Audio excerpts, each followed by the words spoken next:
I first met in person with Mary E. in the summer of 2007. I had arranged with her husband of 15 years, Terrence, to see her for an interview. Mary had initially agreed, since I was not a newsman, but rather an amateur writer gathering information for a few early college assignments and, if all went according to plan, some pieces of fiction. We scheduled the interview for a particular weekend when I was in Chicago on unrelated business. But at the last moment, Mary changed her mind and locked herself in the couple's bedroom, refusing to meet with me. For half an hour I sat with Terrence as we camped outside the bedroom door. I, listening and taking notes while he attempted fruitlessly to calm his wife. The things Mary said made little sense, but fit with the pattern I was expecting. Though I could not see her, I could tell from her voice that she was crying. And more often than not, her objections to speaking with me centered around an incoherent diatribe on her dreams, her nightmares. Terrence apologized profusely when we ceased the exercise, and I did my best to take it in stride. Recall that I wasn't a reporter in search of a story, but merely a curious man in a search of information. Besides, I thought at the time I could perhaps find another, similar case if I put my mind and resources to it. Mary E. was the sysop for a small Chicago-based bulletin board system in 1992 when she first encountered Smile.jpg, and her life changed forever. She and Terrence had been married for only 5 months.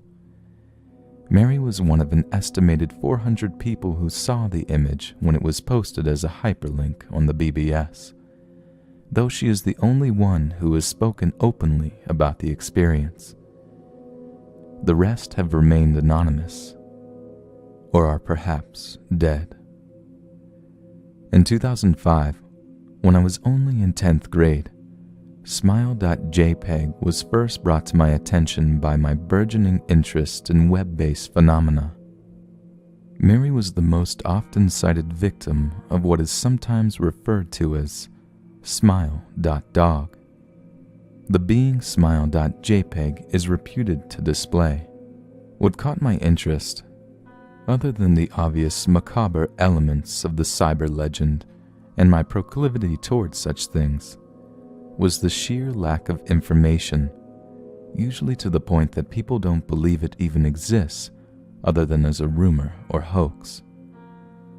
It is unique because, though the entire phenomenon centers on a picture file, that file is nowhere to be found on the internet. Certainly many photo-manipulated simulacra litter the web, showing up with the most frequency on sites such as the image board 4chan, particularly the X-focused paranormal subboard. It is suspected these are fakes because they do not have the effect the true Smile.jpg is believed to have, namely, sudden onset temporal lobe epilepsy and acute anxiety.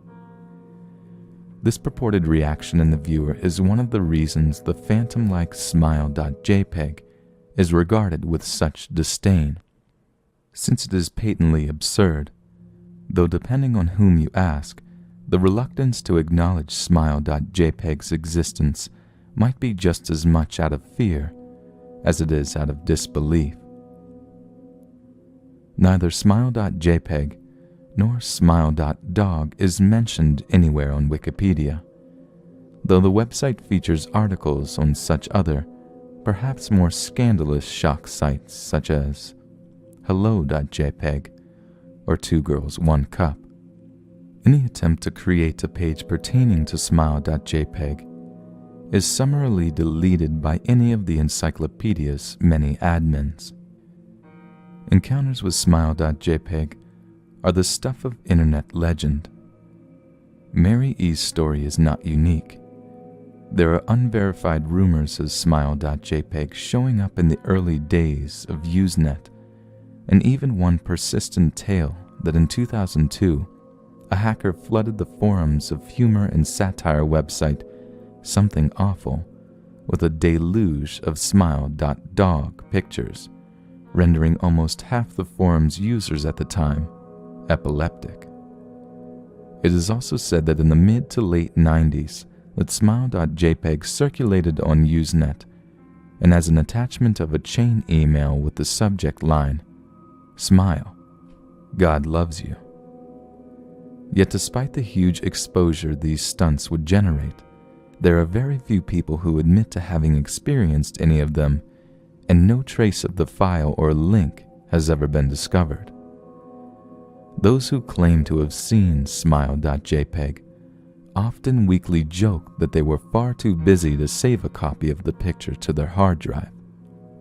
However, all alleged victims offer the same description of the photo: a dog-like creature, usually described as appearing similar to a Siberian husky, illuminated by the flash of the camera, sits in a dim room, the only background detail that is visible being a human hand extending from the darkness near the left side of the frame.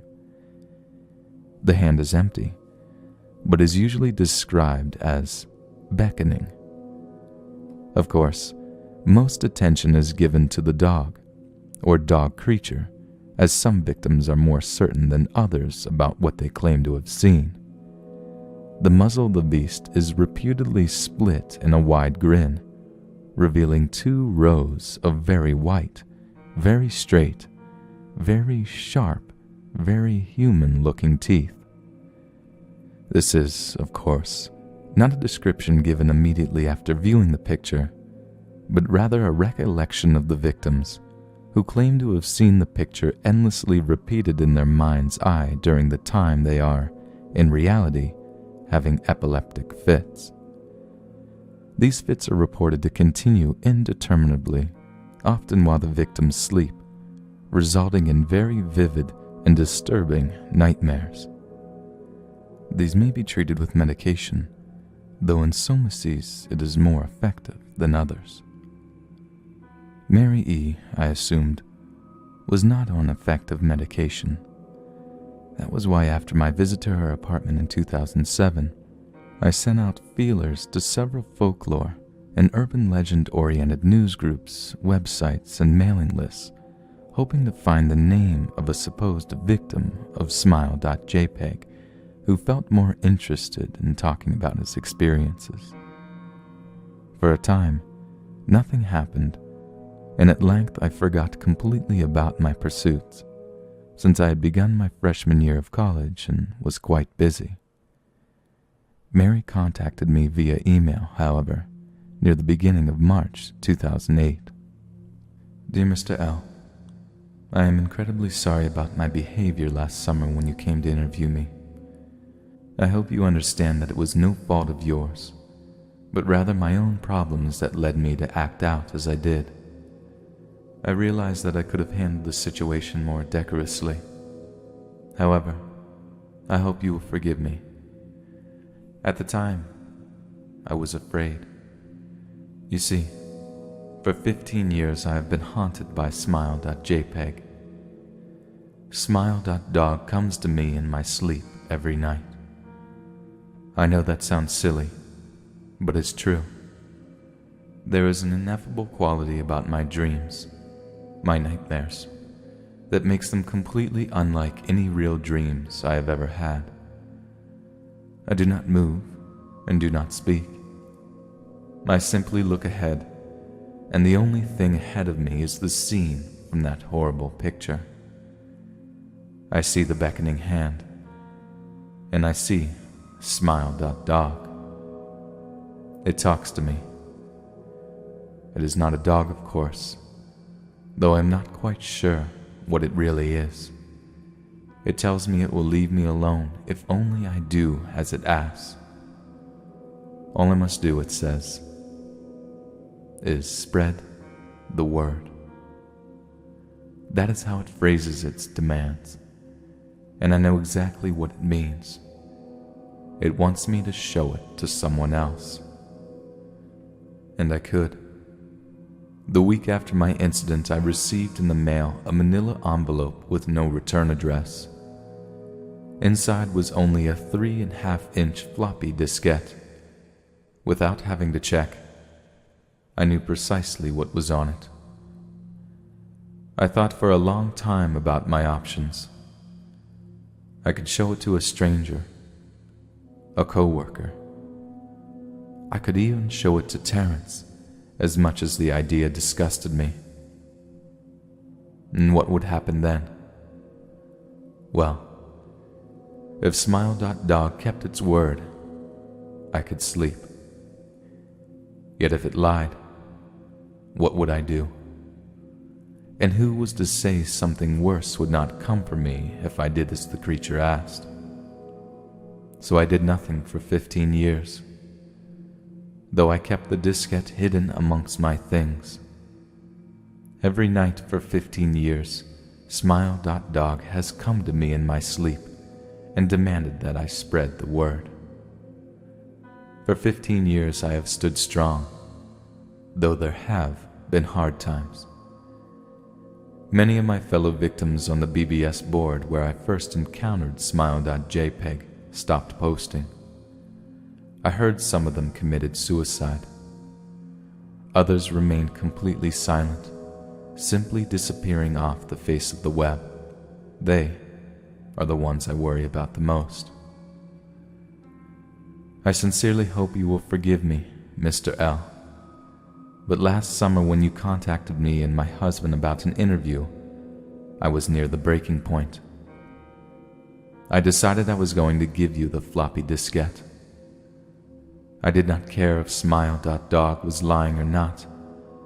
I wanted it to end. You were a stranger, someone I had no connection with, and I thought I would not feel sorrow when you took the diskette as part of your research and sealed your fate. Before you arrived, I realized what I was doing was plotting to ruin your life. I could not stand the thought, and in fact, I still cannot. I am ashamed, Mr. L, and I hope that this warning will dissuade you from further investigation of Smile.jpg. You may in time encounter someone who is, if not weaker than I, then wholly more depraved, someone who will not hesitate to show Smile.Dog's orders. Stop while you are still whole. Sincerely, Mary E. Terrence contacted me later that month with the news that his wife had killed herself. While cleaning up the various things she'd left behind, closing email accounts and the like, he happened upon the above message. He was a man in shambles. He wept as he told me to listen to his wife's advice. He'd found the diskette. He revealed and burned it until it was nothing but a stinking pile of blackened plastic. The part that disturbed him, however, was how the diskette had hissed as it melted, like some sort of animal, he said. I will admit that I was a little uncertain of how to respond to this. At first I thought perhaps it was a joke, with the couple belatedly playing with the situation in order to get a rise out of me. A quick check of several Chicago newspapers' online obituaries, however, provided that Mary E. was indeed dead. There was, of course, no mention of suicide in the article. I decided that, for a time at least, I would not further pursue the subject of Smile.jpg, especially since I had finals coming up at the end of May. But the world has odd ways of testing us. Almost a full year after I returned from my disastrous interview with Mary E., I received another email. Hello. I found your email address through a mailing list. Your profile said you were interested in Smile Dog. I have sought It is not as bad as everyone says. I have sent it to you here. Just spreading the word. The final line chilled me to the bone. According to my email client, there was one file attached called, naturally, smile.jpg. I considered downloading it for some time. It was most likely a fake, I imagined. And even if it weren't, I was never wholly convinced of smile.jpg's peculiar powers. Mary E's account had shaken me, yes, but she was probably mentally unbalanced anyway. After all, how could a simple image do what smile.jpg was said to accomplish? What sort of creature was it that could break one's mind with only the power of the eye? And if such things were patently absurd, then why did the legend exist at all? If I download the image, if I looked at it, and if Mary turned out to be correct, if smile.dog came to me in my dreams demanding I spread the word, what would I do? Would I live my life as Mary had, fighting against the urge to give in until I died? Or would I simply spread the word, eager to be put to rest?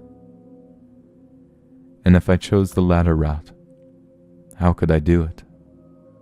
Whom would I burden in turn? If I went through my earlier intention to write a short article about smile.jpg, I decided I could attach it as evidence. And anyone who reads the article, anyone who took interest, would be affected. And even assuming the smile.jpg attached to the email was genuine, would I be capricious enough to save myself in that manner? Could I spread the word? Yes. Yes, I could.